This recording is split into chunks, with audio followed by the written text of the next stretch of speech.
नमस्ते दोस्तों। आज हम कक्षा 9वीं कविता अग्निपथ कविता की प्रशंसित व्याख्या और अभ्यास के प्रश्न उत्तर करेंगे। आइए वीडियो को शुरू करते हैं। अग्निपथ पाठ संख्या 12 अग्निपथ। अग्नि का मतलब होता है आग और पथ का मतलब होता है रास्ता। तो इसका शब्द का अर्थ होगा कठिनाइयों से भरा हुआ मार्ग। मार्ग मतलब रास्ता, या इसे हम आग युक्त मार्ग भी कह सकते हैं। इसी प्रकार जो पत्र है वो यहाँ पे पत्र का मतलब होता है वैसे तो चिट्ठी, लेकिन इस कविता में पत्र का मतलब है पत्ता। छाँव, छाँव का मतलब छाया, छाँव, वृक्ष की छाँव। तो कविता का पहला पद करते हैं हम। अग्निपथ अग्निपथ अग्निपथ, वृक्ष हों भले खड़े, हो घने हो बड़े, एक पत्र छाँव भी मांग मत मांग मत मांग मत, अग्निपथ अग्निपथ अग्निपथ। तो इस पद में जो कवि है वो कह रहे हैं, कवि इनका है हरिवंश राय बच्चन। तो वो कह रहे हैं कि मनुष्य का जो जीवन है वो चुनौतियों से भरा हुआ है। मुश्किलें कठिनाइयाँ उसके जीवन में बहुत आती हैं और अपनी मंजिल तक पहुंचने के लिए उसे इन चुनौतियों का, इन मुश्किलों का सामना करना ही पड़ता है। लेकिन ये जो जीवन, हमारा जीवन है वो आग का अग्निपथ, आग का रास्ता है, अर्थात कठिनाइयों से भरा हुआ रास्ता है ये। तो जितना भी हमारा सारा का सारा जीवन है ये अग्नि युक्त है, आग युक्त है। तो इसलिए वो कह रहे हैं इस पथ पे स्वयं ही चलना पड़ता है।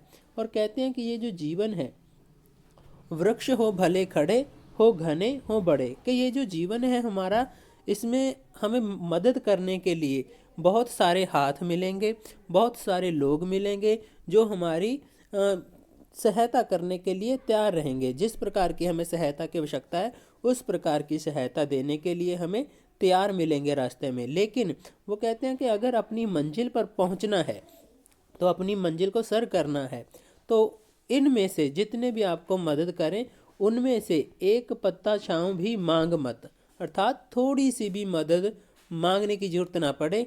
अपनी मंजिल तक पहुंचने के लिए स्वयं ही मेहनत करनी चाहिए, किसी से भी मदद नहीं लेनी चाहिए, क्योंकि ये जो हमारा जीवन है वो अग्निपथ का है। अग्निपथ अग्निपथ अग्निपथ, अर्थात कठिनाइयों से भरा हुआ जीवन है। इस पे हम मंजिल में तब ही पहुंच पाएंगे जब हम सख्त मेहनत करेंगे और किसी की मदद ना लेंगे। जबकि मदद करने वाले लोग हमें मदद देने के लिए तैयार हैं, फिर भी हमें मदद नहीं लेनी है, स्वयं मेहनत करके अपनी मंजिल तक पहुंचना है। तो व्याख्या में देखिए, कहते हैं कवि मनुष्यों को संदेश देता है कि जीवन में जब कभी भी कठिन समय आता है तो ये समझ लेना चाहिए कि यही कठिन समय तुम्हारी असली परीक्षा का है। ऐसे समय में हो सकता है कि तुम्हारी मदद के लिए कई हाथ आगे आएं जो हर तरह से तुम्हारी मदद के लिए सक्षम हों, लेकिन हमेशा ये याद रखना चाहिए कि यदि तुम्हें जीवन में सफल होना है तो कभी भी किसी भी कठिन समय में किसी की मदद नहीं लेनी चाहिए। स्वयं ही अपने रास्ते पर कड़ी मेहनत के साथ बढ़ते रहना चाहिए। तो वही बात के कवि कह रहा है कि जब भी हमें हमारी मंजिल तक पहुंचना है तो किसी की भी मदद नहीं लेनी चाहिए, स्वयं ही कड़ी मेहनत करो और अपनी मंजिल तक पहुंच जाओ। जबकि मदद करने के लिए तुम्हारे पास बहुत सारे हाथ आएंगे, बहुत सारे लोग तुम्हारी मदद करने के लिए तैयार हैं, लेकिन तुम्हें किसी की मदद नहीं लेनी है। शपथ का मतलब होता है कसम, सुगंध, सौ सौ भी बोल देते हैं कई। दूसरा पद है तू ना थकेगा कभी, तू ना थमेगा कभी, तू ना मुड़ेगा कभी, कर सप्त कर सप्त कर सप्त, अग्निपथ अग्निपथ अग्निपथ।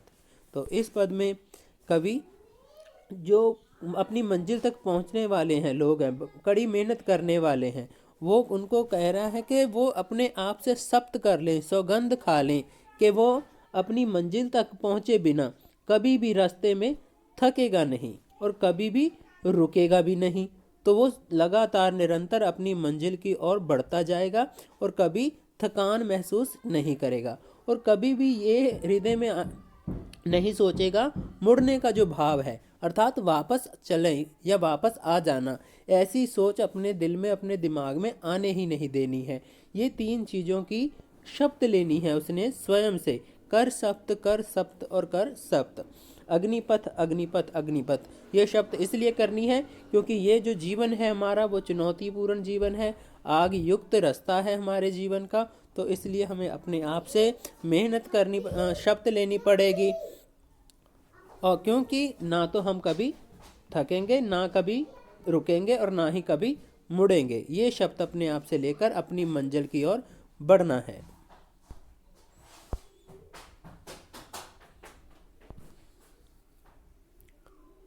व्याख्या देखिए।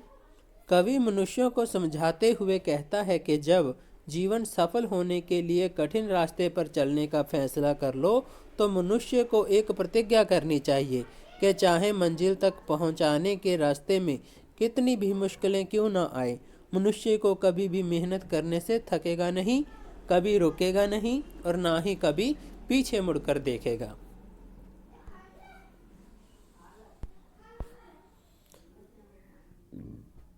पद संख्या 3।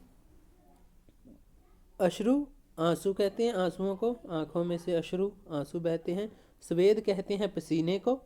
रक्त कहते हैं खून को, खून को शोणित भी कहते हैं।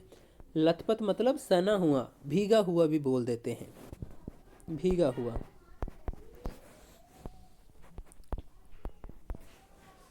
तो यहाँ पे अगला दृश्य कहते हैं ये महान दृश्य है, ये महान दृश्य है, चल रहा मनुष्य है, अश्रु स्वेद रक्त से लथपथ लथपथ लथपथ, अग्निपथ अग्निपथ अग्निपथ। तो जो कवि है वो कह रहा है कि ये जो हमारा जीवन है अपनी मंजिल तक पहुंचने का लगातार प्रयास करता रहता है, कड़ी मेहनत करते रहते हैं। ये वाला जो सारा जीवन है, ये दृश्य है, बहुत ही महान है, महानतापूर्ण है ये हमारा जीवन, क्योंकि मनुष्य निरंतर ही अपनी मंजिल की ओर बढ़ता जा रहा है। तो उसमें मंजिल तक पहुंचने के लिए रास्ते में उसके आंसू भी आएंगे, पसीना भी आएगा और उसका रक्त भी बहेगा। तो अश्रु स्वेद और रक्त से लथपथ लथपथ लथपथ, अग्निपथ अग्निपथ अग्निपथ। कहने का मतलब ये है कि जो लथपथ है कि वो अश्रु से भी भीगा हो सकता है, स्वेद पसीने से भी और रक्त खून से भी भीगा हो सकता है, क्योंकि ये जो हमारा जीवन है वो एक कठिन पूर्ण जीवन है, कठिनाइयों से भरा हुआ जीवन है, अग्नि युक्त जीवन है। तो इसलिए हमें कभी भी हार नहीं माननी चाहिए और निरंतर ही अपनी मंजिल की ओर बढ़ते रहना चाहिए।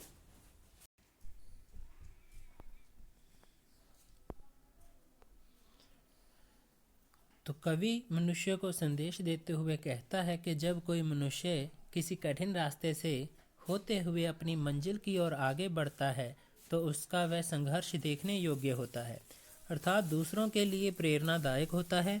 कवि कहता है कि अपनी मंजिल पर वही मनुष्य पहुंच पाते हैं जो आंसू पसीने और खून से सने हुए, अर्थात कड़ी मेहनत करके आगे बढ़ते हैं।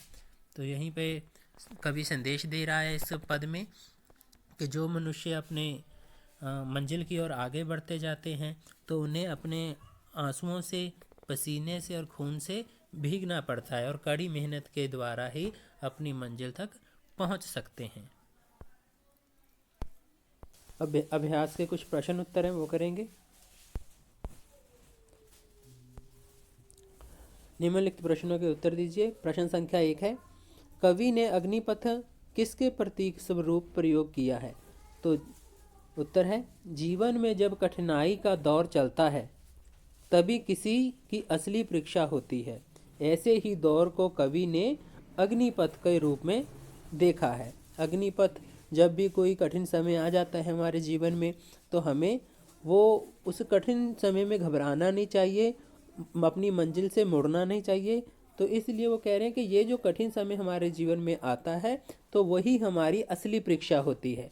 तो इसीलिए जो ये असली परीक्षा है, इसी दौर को कवि ने अग्निपथ कहा है।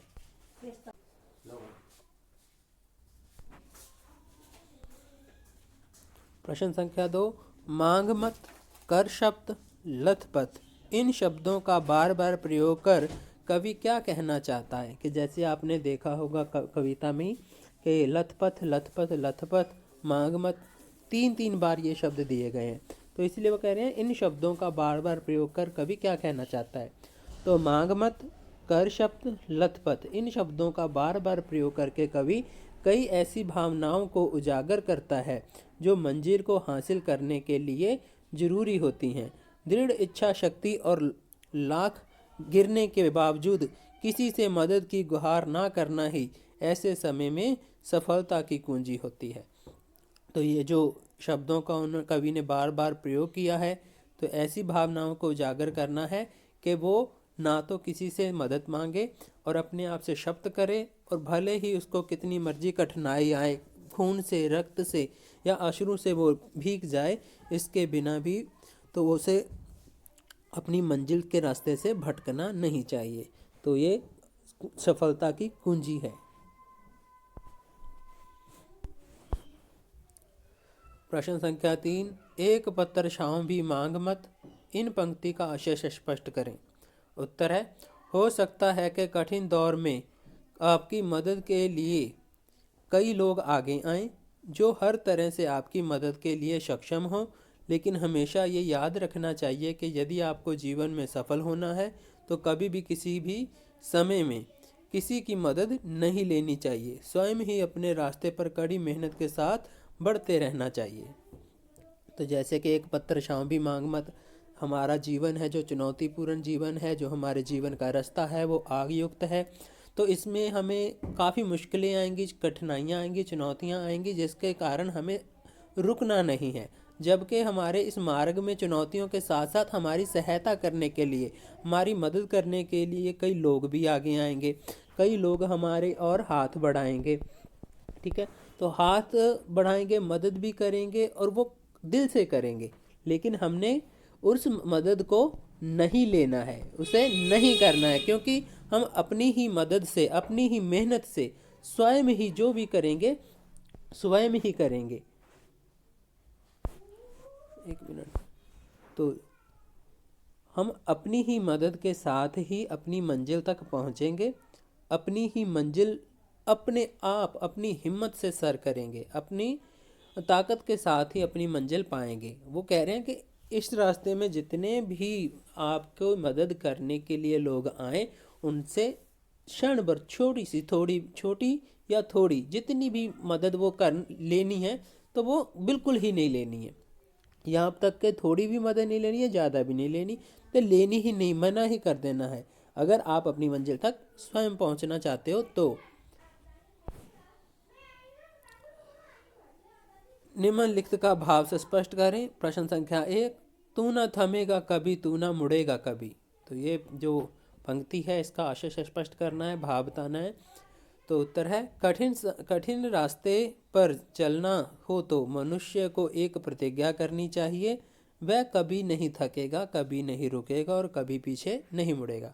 कि जब भी हम कठिन रास्ते का चुनाव कर लेते हैं, उस पर चलने का निश्चय कर लेते हैं, तो हमें अपने आप से एक शपथ कर लेनी चाहिए कि कभी भी हमें रुकना नहीं है, कभी भी हमें मुड़ना नहीं है, और पीछे मुड़ने का तो ख्याल भी हमारे मन में नहीं आना चाहिए, और कभी हमें थकना भी नहीं है। तो इस पंक्ति का आशय यही है कि कभी थकेगा नहीं, कभी रुकेगा नहीं और कभी पीछे नहीं मुड़ेगा। तो अपने आप से ये सुगंध लेनी है, अपनी आप से शपथ करनी है, प्रतिज्ञा करनी है। प्रश्न संख्या 2, चल रहा मनुष्य है अश्रु सुवेद रक्त से लथपथ लथपथ लथपथ। तो इस पंक्ति का भाव है कि जब कोई किसी कठिन रास्ते पे से होते हुए अपनी मंजिल की ओर आगे बढ़ता है तो उसका वह संघर्ष देखने योग्य होता है, अर्थात दूसरों के लिए प्रेरणादायक होता है। वही मनुष्य मंजिल पर पहुंच पाते हैं जो अश्रु, पसीने और खून से सने हुए अर्थात कड़ी मेहनत करके आगे बढ़ते हैं।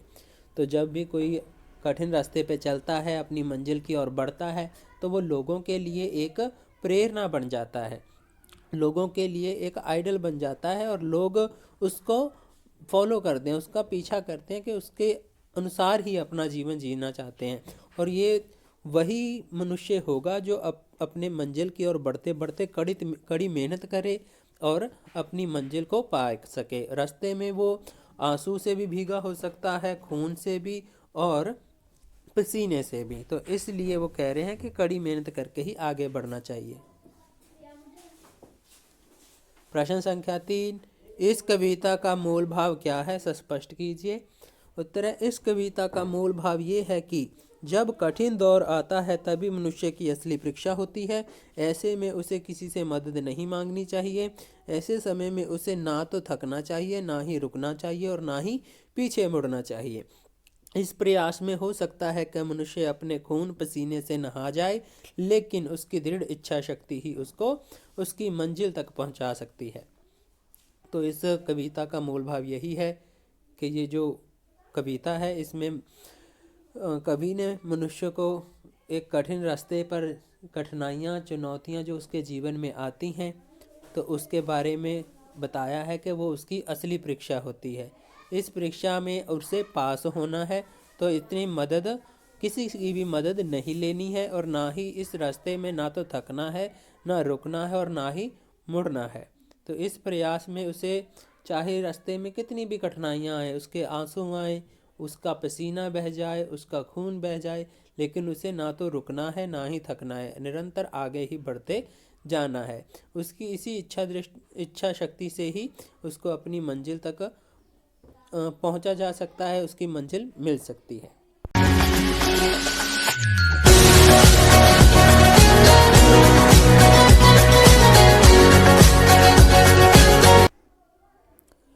वीडियो देखने के लिए आपका धन्यवाद। अगर वीडियो आपको अच्छी लगी हो तो वीडियो को लाइक करें, कमेंट करें, शेयर करें, अपने दोस्तों के साथ शेयर कर दीजिएगा और हमारे यूट्यूब चैनल को सपोर्ट करें।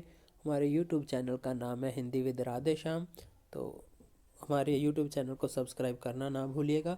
धन्यवाद।